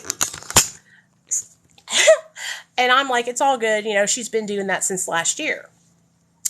Well, then she posts a video last week sometime, and she says, the only time I get views is when I talk about drama. The only time anybody engages with my content is when I talk about other people's drama. Well, Muffy, that tells you something, okay? That tells you something, all right? Like, you can't continue to defame other women and down other women and try to hurt other women and think people are going to want to follow you and engage with your content, because you could do that to somebody else, okay? You calling me a fat ass bitch, making fun of me, and continuing to try and harm me just shows what you're capable of doing to other women if they disagree with you about something, because that is where this all stemmed from me telling her that you cannot overdose from touching fentanyl. And that, my friends, is how I established the enemy in Muffy Boston. And like I said, I still haven't called her out of her name. I still haven't made hateful videos about her. I still haven't done any of that. Okay? And I will continue to not do that to her. All right? Because that's not what I'm about. That's not what I'm about. But you guys need to know what is being done to me. So that's how that happened. Okay? Okay. Let's move on to the next person, because I have so many people that make content about me in a hateful manner. And so I'm literally going to tell you about every single person and how our whole situation manifested itself. Okay, so let's move on to the Kratom lady, okay? I really liked Miss D's so much, you guys. When I tell you, I followed her, man. I supported her 100%. I loved her personality. I loved how badass she was. I loved her videos. Like, I literally supported her. But one thing that I am not going to lie about is the fact that a person can become dependent to Kratom, and they can get withdrawals from Kratom. Okay, and so I think around the time I had made a video about Kratom withdrawals, like I said, I would request, people would ask me about Kratom, and I would say, I don't know anything about Kratom, but Miss Steez does. Please go follow her. She can help you, right? She can help you. I would send people to her account and everything. Well, when I made that video about Kratom withdrawal, she got pissed. And ever since that day, she took my video about Kratom withdrawal as a personal attack on her as a person, which it wasn't. And she got it in her head that I'm reporting her somehow. It's not me, baby. It's not me. Talking about Kratom on TikTok goes against community guidelines. And so when you're talking about it and saying stuff about it, they'll take your videos down. It was never me. I have no problem with her, dude. But she started making videos about me, saying I'm a body broker, saying I'm about just about money. So her, Muffy Boston, the girls that were Tanya the therapist lady, all of them started seeing that each other was making videos about me. So they all started gaining together, okay, and making content about me, and then sharing the videos around and commenting on each other's videos and all that stuff. So all of this Miss D's situation stemmed from me just talking about Kratom and the fact that she can withdraw from it. And then her obsessively thinking that I was reporting her. Okay? And when I tell you, this woman was saying the most hateful, mean things about me, you guys. Making fun of me for doing the Secrets Keep You Sick series that we do here on my TikTok account, to the point where last year, my whole main account, this account right here, got banned for 5 months. 5 months, okay? But I went about my life and I ignored her. It got so bad that I reached out to my friend April from APTV, and because her and Miss D's were friends. And I was like, listen, I love you, but I have to distance myself from you because, like, it hurts me that you can watch her attack me and think it's okay and not say anything about it. It hurts. It hurts.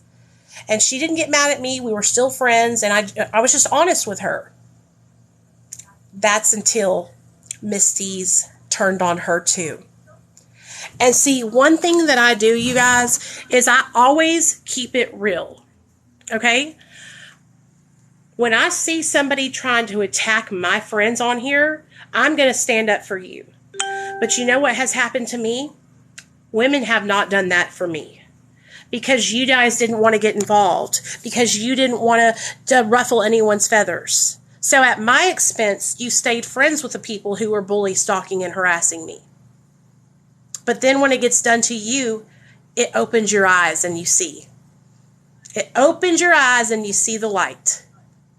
You see the light. The same thing happened with my girl Amy. She continued to be friends with Tanya until she finally seen the light. That this is unhealthy. You don't call CPS on people. And she said something to me when we were on the phone, and she said, I just don't want to deal with all the hatred. I don't want to deal with the repercussions. How do you think I felt? How do you think I have felt this whole year being harassed by these women? But it's okay for me to be harassed. It's okay for you guys to watch it happen to me, as long as it's not happening to you. Right? Right. Right. And that's where I learned who my true friends were on this app. Nobody had my back like I had my back.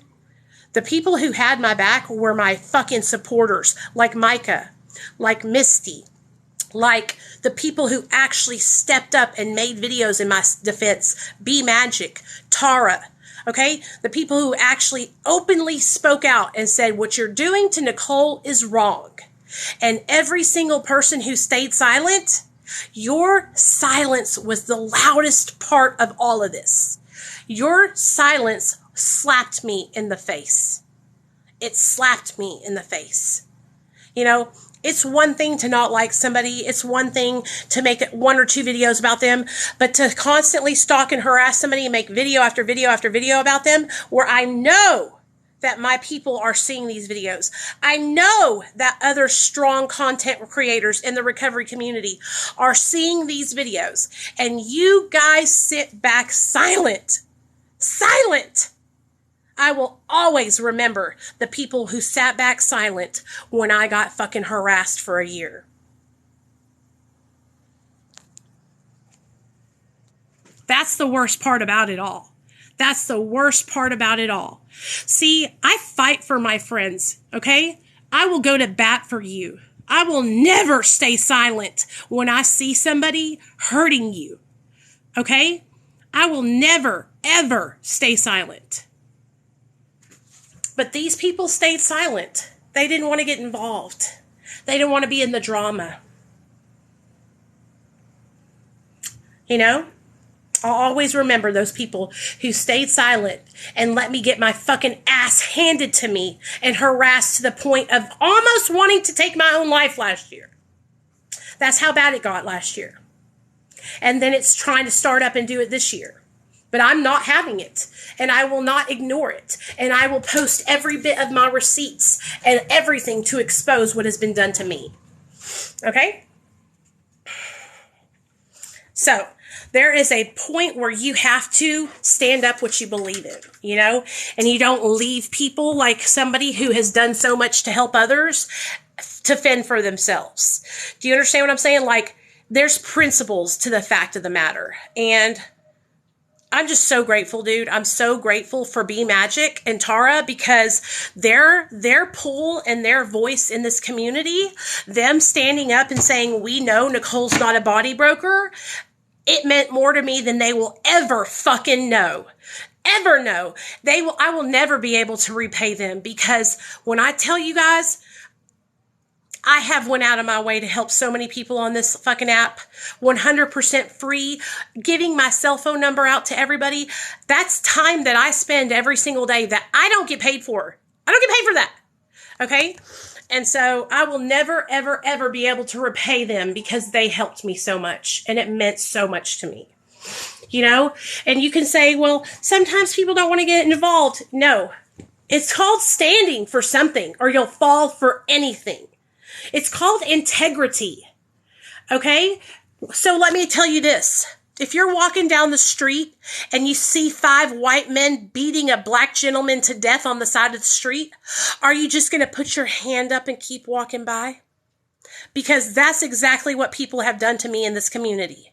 They have sat there and watched me get kicked to death and put their hand up beside their face and kept walking by. And so that's why I don't got love for a lot of people on this app, y'all. I'm just keeping it real with y'all. Okay? And I know I would never, ever do that to someone else. I would never, ever, ever let somebody do that to any of you guys. No matter what I had to do. If it's just, you know what? Just making a video and saying, I stand with Nicole. You know, you don't have to get involved. It's just literally saying, like, don't worry, Nicole, I got your back. I got your back. You know what I mean? You don't understand how much you can help when you have so many people coming at you from every angle. And I'm not even done naming all the people who were harassing me last year.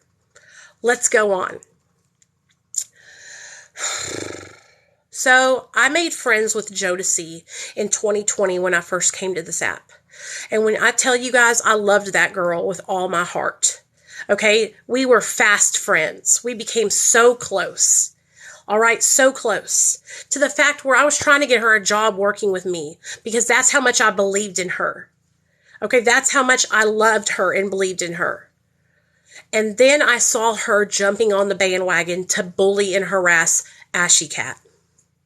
And so I stopped being friends with her. And when I stopped being friends with her, that's when her and her little crew started to fucking harass me to the point of no return. Making videos about me on the daily, all kinds of shit. They have left me alone this year. Like, I will say that right now. They have stopped. But last year, her, Kimmy, Danny from a Beautiful Disaster, or I don't remember her screen name. Danny, so many of these women were making videos about me and harassing me last year. Okay? To the point where, like I said, I was suicidal last year, dude, because I was getting so much hate. They took it to the extreme of, like, calling my job, messaging me death threats, sending trolls over to my YouTube channel. Like, when I tell you guys, it was out of control. And it was all because I wouldn't openly speak out against Ashy Cat. Okay? Because I didn't know all the scamming that she was doing until I actually learned it from some people, and I stopped sticking up for her. I just dropped it and moved on with my life, right? But Kimmy and Jodeci, they would not let up on me. And Kimmy made videos about me every fucking day for months, dude. Every day for months. And what's so crazy is that now she's doing it to some of the girls that were actually sticking up for her last year. So I was scrolling through my For You page and I saw Danny, right? Danny and Nicole. And I saw that she had made a video saying that Kimmy was doing stuff to her. And I was like, looky there. I told you about this woman. But see, that's what happens is you don't want to get involved, so you guys turn a blind eye. But just know this, when you need help and somebody's doing it to you, who do you call? Me. When you get your account banned and you can't get it back, who do you call and ask me to help you get it back? Me. Who do you email? Me. When I'm beneficial to you, that's when you want to be my friend. But when you don't need me, you won't stand up for me. And that's why I've cold-shouldered a lot of you guys. Because when I needed you guys the most, when you guys saw people bully, stalking, and harassing me all last year, you turned a blind eye. Because you didn't want to get involved. So, now I got a woman making false reports to CPS about me, and I see the people who are actually stepping up and supporting me in this. You know what I mean? I don't know the backstory, and I don't want to know it. Sorry, I don't want to know it. I just know that last year, Danny needed help, and she lost her husband went to jail or something, and I made a video to help her get money to actually get out of the situation she was in. And she jumped on the bandwagon with everybody else, calling me a body broker. And it hurt me. It hurt me. You know, that's what they all have done. And the people who I thought were my friends on this app literally did nothing. They literally turned their fucking faces the other way. And that's what I'm telling you guys. It's all about people. If you can benefit somebody on this app, they're your best friend. Okay? And that's why I tell you guys, like, I got my account back. I worked my ass off to get my own account back. I called TikTok and messaged them every single day for 5 months. But like I said, I will always remember the people who actually stuck up for me and said, you know what? Nicole's a good person and I love her and I'm standing with her. You know, what's happening to me now by this woman, Tanya and Carol, making false reports to CPS on me. Like, I'm just bringing this to y'all's light, to y'all's eyes, so y'all can see it. I have stayed silent about this. I haven't said anything about it. You know why? Because when I do talk about things and I let people know that I'm struggling and that people are trying to harm me, everybody turns a blind eye to it. You know, but when it's them and they need support, I'm one of the first people they message. And that hurts, man. That hurts a lot. A lot. I put a lot of recovery creators on in this community, okay? I taught a lot of people about how to make content and how to build their accounts. I interviewed 90% of this community for the first time all by myself, okay? And I did it because I care. And I did it small or big. It didn't matter how many followers you had. I had you on my channel. I had you into my home. This is my safe space. But when I'm hurting and I'm struggling, you guys just turned a fucking blind eye.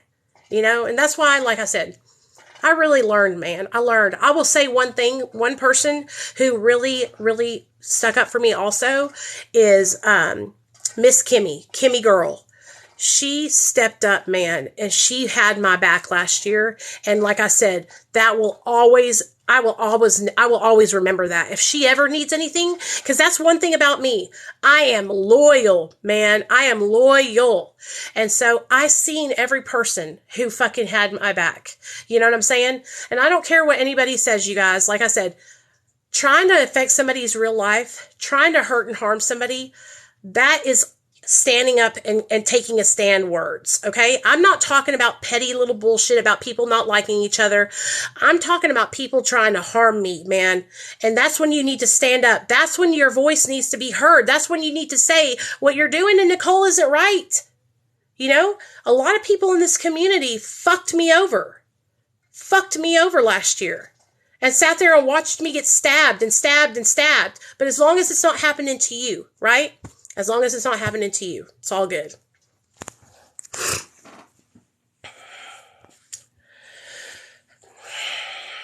Yeah, leave kids out of it, dude.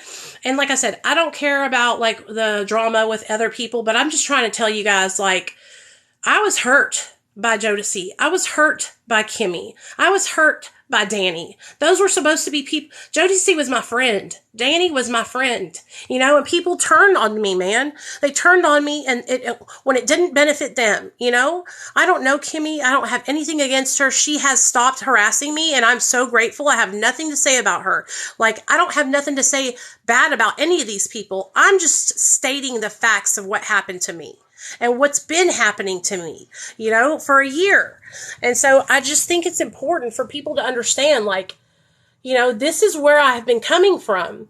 This is why I don't like the recovery community on TikTok.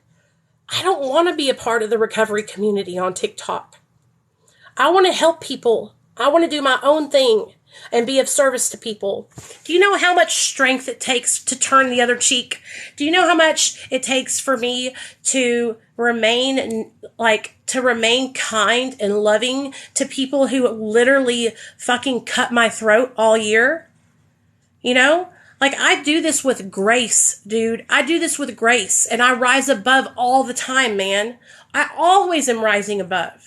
You know, and it gets to a point where it's like, fuck this shit, dude. What's been being done to me is wrong. And I'm tired of watching people in this community turn a fucking blind eye to it and act like I don't matter. You know? Because when you were hurting, I was there for you. So, anyways, that's my story, and I'm sticking to it. I'm trying to think of if there's anybody else I need to name and tell you guys about who really was, like, giving me hell. Honestly, like, it don't matter. It don't matter. The whole reason why I started talking about this is because of Tanya calling CPS on me, you know, and like I said, I would have never, ever, ever, like, exposed that whole situation or anything if it was just, you know, her fucking with me like she's been doing for the last year. But I had to do it, man. You don't call CPS on people. You don't do that shit. It's wrong, especially for no reason, because my son is well taken care of. And anybody with half a fucking brain knows that shit, you know? So, I'm going to post this video on my YouTube channel so that way people can watch it and see.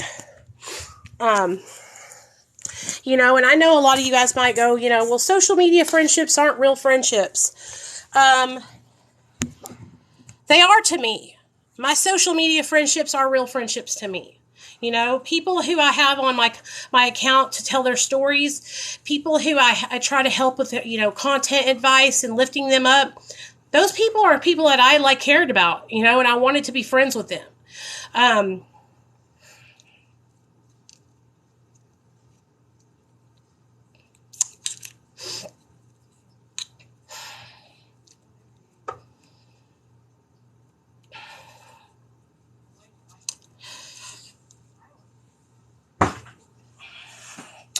The more I stay on social media, the more I realize that I'm just too good for a lot of people. I have too big of a heart. the more I stay on social media, the more I realize that I'm a lot farther ahead than a lot of people in their recovery, because I continue to rise above this bullshit, and I continue to try and be a positive light to other people. And I realize, you know, I'm just better than, I'm over this. I'm totally above a lot of this bullshit, you know? And I just realized that, like, people aren't on my level. It just is what it is. You know, that's not an insult. That's just the motherfucking truth. That's just the motherfucking truth. I need to wash my face. You know? It's just the truth. And it's all this BS with, you know, CPS and people saying I relapsed when I haven't relapsed. Like, where are you getting this information? Why would you come on my account and ask me if I relapsed when you know I haven't relapsed? Like, a lot of you guys know that 100% without a doubt. You know I haven't relapsed. You watch my content every single day. You see what I'm doing. You know what I mean? Why would you say that? You know, why would you make up a lie and say that I relapsed? Sorry, I haven't taken my medicine today. Why would you say that? Because I'm asking my audience for help with finding a doctor that can treat my ADD? Do you know what I'm saying?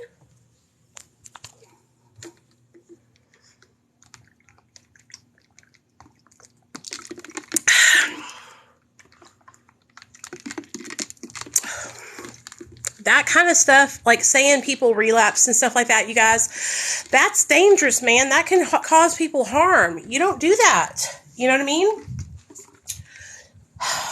So anyway, I don't know, man. I don't know. Like I've said, I'm just grateful that, like, me and Jodeci and Kimmy have all went our separate ways. They're not bothering me. I'm not bothering them. I'm grateful, you know, I'm just grateful that a lot of people have just stepped off me, you know. But there's still people in this community who think it's okay to comment and say, oh, I hate her guts. Oh, I don't like her. And it's like, why is that?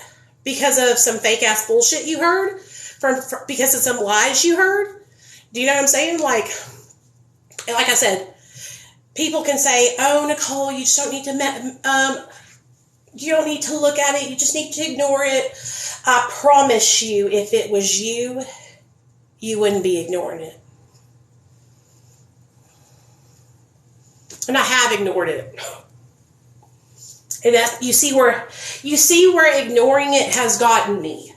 Okay? Ignoring these people that have been harassing me has gotten me to where they're still harassing me.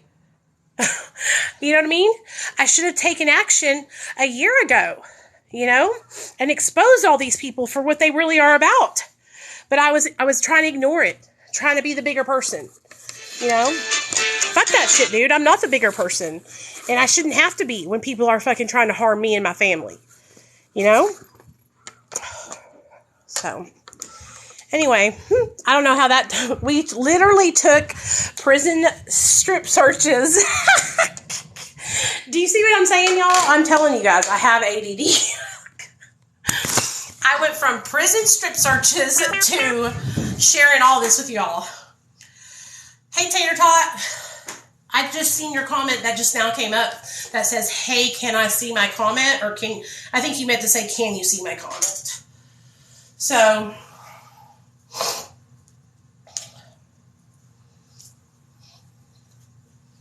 all right, I'm going to wash my face and then I'm going to chill out, make some videos, and just hang out. But I feel so much better. I feel like finally I'm being able to tell what's being happening to me, you know, been done to me by people who are supposed to be in this community and who are supposed to be sober, you know. It's just, it's time to stop. It's lay off me, you know, leave me alone. I don't care if you don't like me, you know.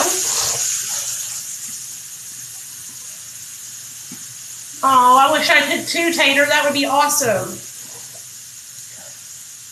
You know, I do know that I have a strong personality and that some people don't like me because of my strong personality and the fact of what I stand for, you know? But there's enough room on TikTok for us all to make content about what we care about and be at peace with each other. You know what I mean? And so there's no reason why people should be, hating on each other. And like I said, this isn't just a simple hating. This is literally like people calling CPS on me and harassing me, trying to get me fired from my job, So I wish it was just some BS, So anyway, I'm probably going to end this live and just fucking chill out.